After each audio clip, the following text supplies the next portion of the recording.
Good day mga ka-dieselabs. Ayan na, binabaybay natin itong daan dito sa Northern Samar dahil natrap tayo dito ngayon, hindi makadaan yung ating sasakyan at tumirik pa tamo ang ating sasakyan sa gitna ng baha.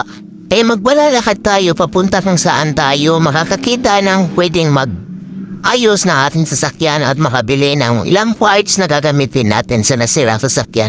Wala tayong giniinda na kahit anong baha para lamang tayo makaalis o makapunta sa ating pupuntahan na ating pangkabuhayan. Ika nga sa buhay natin, ang baha ay parang buhay din lang ng tao, parang hanap buhay.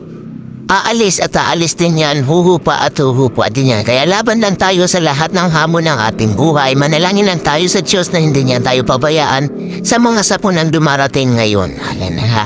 Kaya niya manong driver, dahan-dahan ka nga at para nang umaalon ng malaki itong tubig at ako'y naglalakad lamang at ito nga si manong driver ng motor, nag-overtake pa.